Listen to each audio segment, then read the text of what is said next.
Hello viewers, আসসালামু আলাইকুম। কেমন আছেন সবাই? আশা করি ভালো আছেন।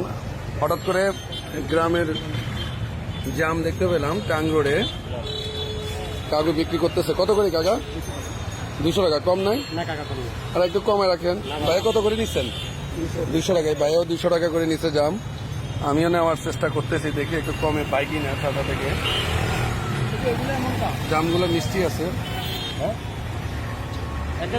এটা কোথা থেকে নিয়ে আসছেন আঙ্কেল? কোথা থেকে নিয়ে আসছেন? ছাগলাইয়া। এটা কোন দিকে আবার? বসুরামের লাইনে।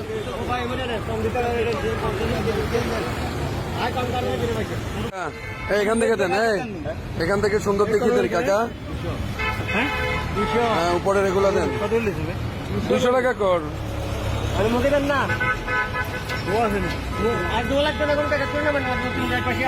200 টাকা করে বিক্রি করতেছে। অনেকদিন পরে জাম দেখতেছি। যাই হোক, 200 টাকা করে বিক্রি করে। টাকা নাকি আমার দুইটা বেশি দের মাপের রেজাল্টটা আসেনি, আল্লাহ জানে।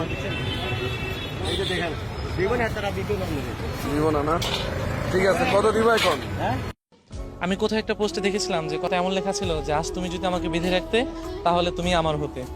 তার নিচে একটা কমেন্ট ছিল যে বেঁধে কখনো ভালোবাসাকে আটকে রাখা যায় না। সো আমি এটা অনুভব করতে পেরেছি যে আসলে এই ভালোবাসা কখনো বেঁধে বা জোর জবরদস্তি করে কখনোই রাখা যায় না, সেটা যেই কোনো মানুষের ভালোবাসা হোক।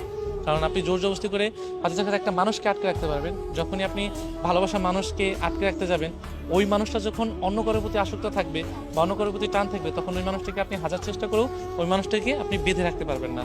সো জোর জবরদস্তি বলেন, বেঁধে বলেন, আপনি শাসন করে বলেন, কখনোই ভালোবাসা মানুষটাকে এভাবে আটকে রাখতে পারবে না। হ্যাঁ, ভালোবাসা মানুষকে একটা উপায়ে আটকে রাখতে হবে, সেটা হলো ভালোবাসা। ভালোবাসা যদি ঠিক থাকে বা দুজন দুজনের প্রতি টান যদি ঠিক থাকে, তাহলে এই মানুষটাকে সারা জীবন আপনি বেঁধে রাখতে পারবেন। সেটা আপনি 70 বছর পর্যন্ত রাখতে পারবেন। সো আপনি জোর করে কখনো ভালোবাসা রাখতে পারবেন না, আর জোর করে ভালোবাসা রাখার মতোও না। তো ওই পোস্টটা দেখে না আমি অনেক কিছু বুঝতে পারলাম যে সত্যিই তো ভালোবাসা কখনোই জোর জবরদস্তি করে হয় না। ভালোবাসাটা আসলে দুটি মনের টান, দুটি মনের যখন মিলন হয় বা যখন টান থাকে, তখন দেখবেন কি দুনিয়ার সব কিছু স্যাক্রিফাইস করে দিচ্ছে। আপনার অনেক মানুষ দেখবেন কি যে টাকা পয়সা আছে, হয়তো তাদের শান্তি নাই, বা অনেক মানুষ